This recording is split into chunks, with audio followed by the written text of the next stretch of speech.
So, Michael Jacobi, it's such a pleasure to have this opportunity to get to know you more. It's been a long time since I've seen you face to face, or maybe it hasn't been. Not Um, too long. yes. But now that we're no longer in the office and knowing that a majority of our teams at CQ are remote anyway, it's definitely important that we find different ways to connect. And that's the purpose of this talk show. So thank you for joining me. Sure. And first, I was hoping you could tell me where in the world you are right now. Well, in the world where I am right now, I am about to be on vacation next week, so I have flown down to my parents' house in near Asheville, North Carolina. It's in the mountains, um, and it's absolutely beautiful here, as you Oh, can see. And my background image represents that, which is also one of my favorite places in the world, uh, which is the mountain, like in the mountains in general. nice, nice. So tell me more about the scenery in the background. Well, the scenery is so two things. Dirty Dancing is a movie that I love. I don't ever since I was little, it's kind of hilarious. And it just so happens it takes place near Asheville, North Carolina. So it sort of works out well. So I decided to grab a screenshot of Patrick Swayze and Jennifer Grey in one of their famous scenes. And the funny thing is I've actually been there to this lake. For Um, that reason.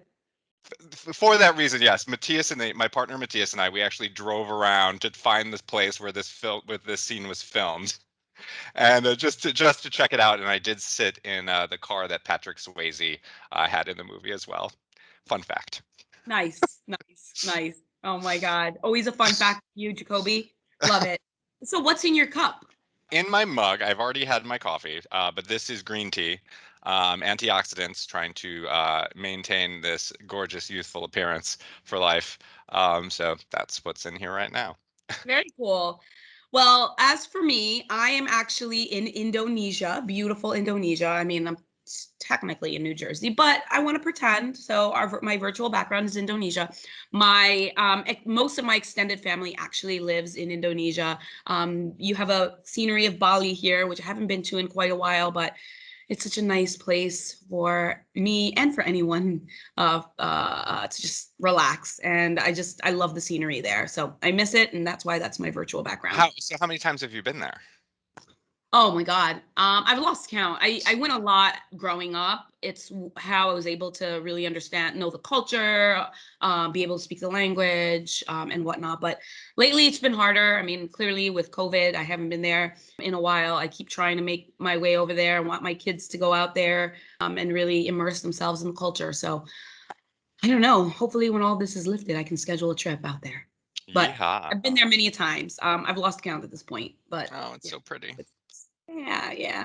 And I'm drinking some water. I've got my water bottle here of ice water because, I'm all about hydrate, hydrate, hydrate, especially right now. I've got my allergies and it's allergy season. So I may sound a little stuffy. So excuse me for that. All good, all good. Yes, yes, yes, yes. Mm, Mm. so um, now let's get into the real questions. Ooh, super excited. Can you name three things you could not live without when working from home? Okay, three things. Well, number one is this headset because I live in an apartment building and my upstairs neighbor is a musician and he plays electric. Some of you may have heard the electric guitar in the background, but you really would have heard it without this amazing microphone. So I need to have this at all times because he's very good. He's very good, which is great, except when he's writing songs and he plays the same thing over and over again. But his acoustic stuff, I love. The second thing would be because I sit in a horrible chair. I bought Oh, I bought myself, and I kind of wish that I had it here, but I bought myself like this belt that so that my lower back doesn't hurt because I'm oh, over 40. Um, oh. and So then look the forward to third, the what? so much for us to look forward to as we all age. Oh, I know. So trying to stay healthy as much as possible. And then the third thing is just food in general. I'm always hungry, as some of you may know. So I'm always eating and I get hangry. I remember one time I went off on one of our old managers because I was just hungry, and so it's always good to have snacks. Yeah, absolutely, absolutely. Definitely need to feed you. We remember doing that in the office, making sure that Jacoby was fed so that we get a happy Oh, Jacoby. your Costco, always bringing Costco in. Thank you. I do miss those runs, like going to Costco, picking up a bunch of stuff for the office. So those were good times. Um, the point of this is to really get to know you personally and professionally. So maybe you can walk me through your typical day. And typical day, just I won't get into too much detail, but I mean, my day starts, relatively early. I try to, but I guess it depends, pandemic times versus regular times. My typical day always starts with a cup of coffee in the morning, which is unusual, but I've gotten in the habit that's over the past year. Coffee, and then I try to do some sort of like stretching or exercise. I used to go to the gym every morning. That's changed a little bit, but then jumping into work stuff. Most of you may know, or you might not know, I'm pretty darn organized. So uh, I get into my day by first, really going over everything. I have a list that I've organized the night before of my tasks, and we have a new platform that we're utilizing now too that has tasks. So I review everything that's there. And then it really is just checking things off my list one by one, which stems from things from making sure that any client communication that's happened previously, checking, like jumping into my emails, just going through those and making sure that any client communications that need to be like handled or maintained, making sure, like going through projects and quotes to make sure that those have been given out to the clients. And then there's also items that we had that I do, like such as researching new clients. And then I've been fortunate enough to have some larger clients that we're trying to build. So researching them and seeing where we can gain a little traction here and there. And then that sort of just goes throughout the day of making calls, sending emails, making sure that any any projects that are outstanding are coming in and trying to just push those deals through. Mhm. For example, I have a quote outstanding, for a new client that I have been following up and like just following up and trying to get them on the phone. And I scored my meeting for today with a lot. Woohoo! Exactly. It's been it's one thing with sales is that there's a lot of you there's a lot of just pushing and pushing, like I think for us, and one thing I've always noticed is that we are super responsive on all of our emails because we're in the service department and servicing our clients, but the client side is not always so, like maybe they have pushed my email to the bottom, or they've just forgotten about it. So there's a lot of persistence Yeah, and following up with clients to try to get things to go through. So this meeting today, I feel like it's a win because I literally been following up for 2 months. So that's um awesome. no, it is. And it's so I mean the day is definitely just filled with that, but there's also following up with clients on a daily basis, people like clients that I haven't reached out to in a while, making sure that I'm just touching base here and there, um, just to make sure that they know that I'm engaged, that we're engaged, that we Sure. care about their account, and just pushing that through till the end of the day. And things are just always rolling in, whether it's a new project, a new request, uh, and then just triaging things to make sure that all of our clients' needs are handled. That's awesome. It sounds like you just kind of have to let your guard down and not be afraid of following up, and just being persistent, Yeah, but being persistent in a way that's like, you're respecting them and you're friendly in that approach. It kind of reminds me of like my husband. Like he would just not, he was so persistent when we were dating. There were times where I was just like, oh, maybe this might not work. He's just like, wait, like, just hey I don't there. know.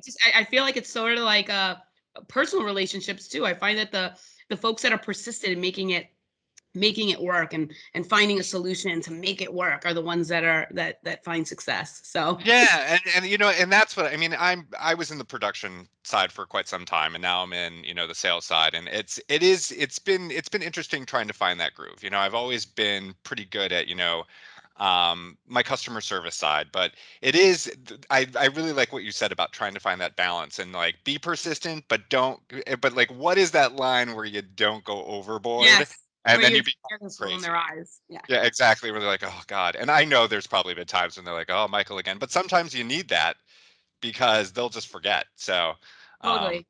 yeah. But things just keep rolling in throughout the day, and it's just a lot of it's like juggling all of the. I think for most of us, it's juggling everything to make sure that you're using your time most effectively.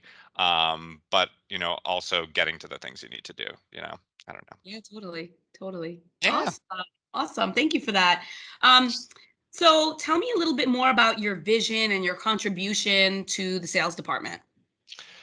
Well, the vision for the sales department, we have what I do love about CQ Fluency is that we're really focused on where we're going. We don't try to stray to a lot of things. And my vision really is, we have it's nice that we have this women minority owned status because it opens a lot of doors for us. But my vision personally is that we're really going to grow, and I think, well, for the company in general, is the life sciences. And we have like this we have these areas, for BMS or Novartis, for example, where we have the room to really grow these accounts. And my vision is to really get in there and make that happen. And I think, there is the new business out there, yes, but this low hanging fruit of these companies is where I really see at least my vision for the immediate time to get the ball rolling and make those things happen. Yeah, awesome. Awesome. No, and I see you are making it happen. So kudos to you. It's not easy. But you've got cheerleaders on the Thanks. marketing side for Thanks. you. No, no, no. Thank you. And I mean, it's tough, but it's definitely very rewarding as well. Yeah, awesome, awesome. Now, without revealing the secret sauce, can you tell us more about some recent innovations in your department that you're excited about?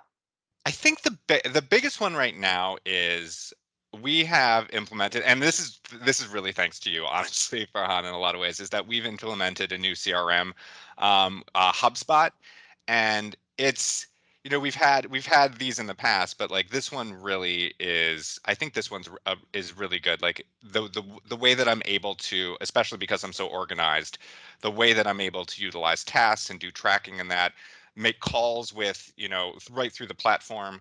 um, i think I think that is really going to help us to get to the next level in a lot of ways, in all honesty. So thank you for that. But I think that is the biggest innovation right now within our department that I think is really going to help us to get to the next level. Yeah, I totally agree. As we work together to improve the functionality, I mean, there is so much that we can do in HubSpot, and I'm so glad to have you as a partner. No, Um, and we just had that meeting yesterday where it was like yeah, so yeah. we're Why getting don't we there. why don't we make this a little bit better? And I love those meetings. I'm all about continuous improvement because I don't think we'll ever get to perfection, but at least we're on the journey to get there. So that's awesome. We'll So get close. yeah, exactly. Exactly. Awesome.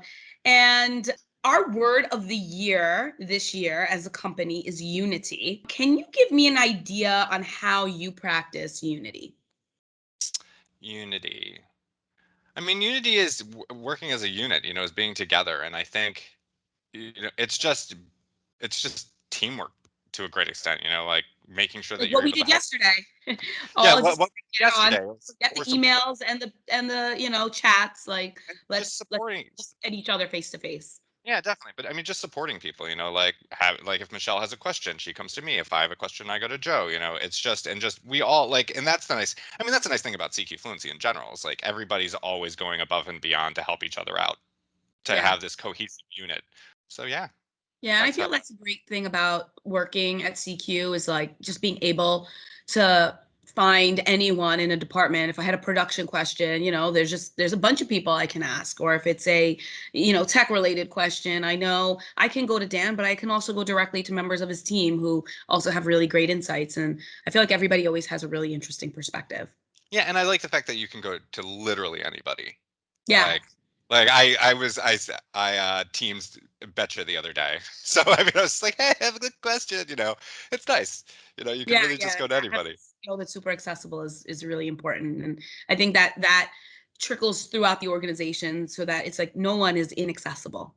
Yeah, most definitely. Right, right, right. Awesome, awesome. Any final words before we conclude? This was a lot of fun. I want to keep This going. was a lot of fun. My final words are let's get that business in and grow, you know? And also, I would like to go swimming with Patrick Swayze and Jennifer Grey as soon as I can.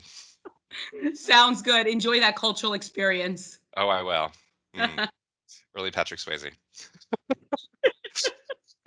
All right. Have a good one. You too. Thanks so much, Farhanna.